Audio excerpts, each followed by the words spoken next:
I New York muri Leta Zunze Ubumwe za Amerika, intumwa ya Repubulika Iharanira Demokarasi ya Kongo muri Loni ubwo yasubizaga ibyari bivuzwe na mugenzi w'u Rwanda, yagize ati umwuka mubi mubona hano ni nako umeze mu karere. Aho hari mu nama y'ibihugu bigize akanama ka Loni gashinzwe umutekano ku isi yateranye kuwa gatatu w'iki cyumweru iganira ku kibazo cya Repubulika Iharanira Demokarasi ya Kongo, aho abahagarariye ibihugu byabo batanze ibitekerezo ku buryo babibona n'igisubizo gishoboka kuri iyi ntambara. Akanama gashinzwe umutekano ku isi ka Loni kagizwe n'ibihugu 15 ariko 5 bikomeye kandi bigahoramo bikagira imbaraga mu gutuma hari umwanzuro uwo ari wo wose gafata. Aka kanama gashobora gusaba impande zishyamiranye gukemura ibibazo byazo mu mahoro, ndetse gashobora no gufata ibihano cyangwa se kakemeza ikoreshwa ry'imbaraga mu kugarura amahoro. Nirwo rwego rwo hejuru ku isi amakimbira ashobora kuganirirwamo no gufatwaho imyanzuro. Ese intumwa z'u Rwanda n'iza Kongo zavuze iki muri iyo nama? Nk'uko byari byitezwe, muri iyi nama yari iyobowe n'intumwa y'Ubuyapani, abahagarariye ibihugu by'u Rwanda na Repubulika ya Demokarasi ya Kongo bakoresheje amagambo akomeye yo gushinjanya gukorana n'imitwe ya M23 na FDLR kuri buri ruhande. Zeno Mukongo uhagarariye Repubulika ya Demokarasi ya Kongo muri Loni yibanze ku gushinja u Rwanda amakuba ari mu gihugu cye, rufasha M23 no gusaba ko rufatirwa ibihano n'aka kanama ka Loni. Yavuze ko mu mirwano yo muri Kongo ingabo z'u Rwanda zikoresha intwaro zigezweho. Ataka kanama gakwiye kurenga intera yo kudahana agafatira ibihano u Rwanda kubera ibyaha byarwo.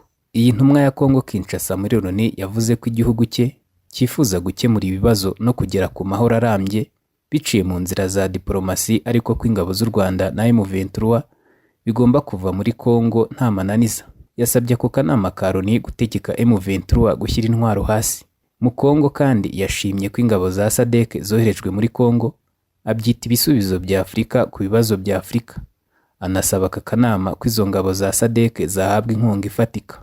Ernest Rwamucyo uhagarariye u Rwanda muri Loni we yanenze ko kugeza hagati mu mwaka ushize Loni yari imaze gukoresha miliyari 24 z'amadolari ya Leta Zunze Ubumwe za Amerika ku butumwa bwa MONUSCO bwo kugarura amahoro muri Kongo, nyamara ibintu bikaba byararushijeho kumera nabi n'imitwe yitwaje intwaro ikagira kuri 250.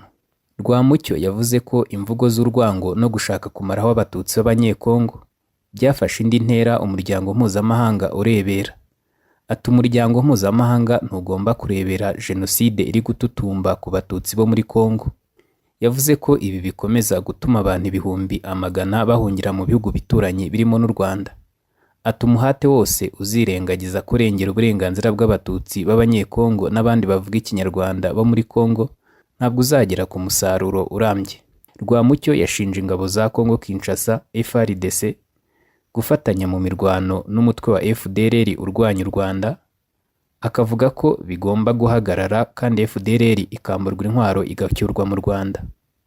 Ahawe ijambo ku nshuro ya kabiri, Zeno Mukongo uhagarariye Kongo Kinshasa muri Loni yibajije impamvu u Rwanda kubwe ruri muri Kongo kurengera abatutsi b'abanyekongo mu gihe ngo ni Burundi hari abatutsi.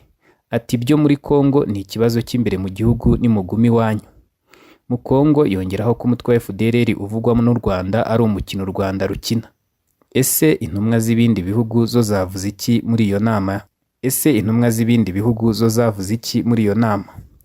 Muri rusange abahagarariye ibihugu bavuze ko intambara yo muri Kongo n'ibibazo bihari bidashobora gukemurwa n'imbaraga za gisirikare, basaba ko habaho kuganira kw'abo bireba bose, ndetse benshi bashimye umuhate wa Perezida Joao Lourenço wa Angola wo guhuza ubutegetsi bw'u Rwanda na Repubulika ya Demokarasi ya Kongo. Uhagarariye Ubufaransa yamaganye ibitero bya M23 no kuba u Rwanda rufasha uwo mutwe, avuga ko bikwiriye guhagarara nta yandi mananiza. Avuga ko ikoreshwa ku butaka bwa Kongo ry'intwaro zigezweho zirasa indege ari umurongo wundi warenzwe. Iyi ntumwa y'Ubufaransa muri Loni Nicolas de Rivière yanashimye isezerano intumwa za Repubulika ya Demokarasi ya Kongo zatanze ryo gusenya umutwe wa FDLR. Ni isezerano ubutegetsi bwa Kongo Kinshasa bwatanze mu nama iherutse guhuza intumwa z'u Rwanda n'iza Kongo i Rwanda muri Angola. Icyakora ambasaderi wa Kongo muri Loni Zeno Mukongo we kuri iyi ngingo yabaye nk'uvuguruza isezerano intumwa z'igihugu cye zatangiye Rwanda, avuga ko FDLR itakibaho kuko ngo yasenywe mu bikorwa byahuje ingabo z'igihugu cyabo n'iz'u Rwanda mu myaka ishize. Ati FDLR u Rwanda ruvuga ntabwo ari abanyekongo, ni Abanyarwanda bakoze jenoside mu 1994 ariko bahungiye muri Repubulika ya Demokarasi ya Kongo. Ingabo z'u Rwanda n'iza RDC mu myaka ishize zifatanyije mu kurandura iyi FDLR ibaho ku mbuga nkoranyambaga. Bitandukanye n'iby'intumwa za Kongo zavugiye i Rwanda, Minisitiri Rutundura ubwo yaganiraga n'abanyamakuru i Kinshasa kwa 25 Werurwe uyu mwaka, yavuze ko igihugu cye nta makuru gifite kuri FDLR, asaba baba bayafite kuyagiha.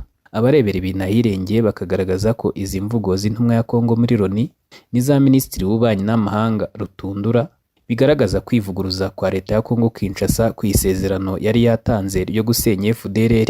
Muri iyo nama y'akanama ka Loni gashinzwe umutekano, intumwa y'Ubushinwa yo yatangaje ko igihugu cye gitewe impungenge n'uburyo ibintu birimo kumera nabi muri Kongo Kinshasa, ashimangira akamaro k'ibiganiro mu kurangiza amakimbirane. Yashimye umuhate wa Angola ndetse asaba ko Loni yakurikiza inzira y'ibisubizo bya Afurika ku bibazo bya Afurika. Robert Wood wari uhagarariye Leta Zunze Ubumwe za Amerika, we yavuze ko Loni igomba kuvugana aka kanya na Leta y'u Rwanda ku nzego zo hejuru cyane ku bijyanye n'ubufasha ruregwa guha M23. Uyu kandi yanavuze ko Loni igomba kongera gusuzuma kwizerwa k'u Rwanda mu butumwa bwo kubungabunga amahoro. Iyi ntumwa ya Leta Zunze Ubumwe za Amerika muri Loni yavuze ko FDLR ari ikibazo gikomeje ku baturage ba Kongo kandi ko ari n'ikibazo ku mutekano w'u Rwanda kigomba gukemurwa. Yavuze ko hari impungenge ku bushobozi bw'ingabo na polisi bya Kongo bwo kuziba icyuho cy'umutekano, cyane cyane mu gihe ibintu bigenda bimera nabi mu ntara ya Kivu ya ruguru. Intumwa y'Uburusiya yo yagaragaje impungenge z'uko ibintu bigenda bimera nabi kandi ko umutwe wa M23 ugomba guhagarika imirwano. Yavuze ko gukemura amakimbirane muri Kongo biri mu nyungu z'ibihugu by'akarere kose k'ibiyaga bigari. Yongeraho ati gusa ibisubizo bya politike nibyo gusa byatuma haboneka amahoro arambye. Aka kanama ka Loni kateranye kuwa gatatu nta mwanzuro kafashe ku ntambara iri mu burasirazuba bwa Kongo. Ndabashimiye, mukomeze kugira ibihe byiza.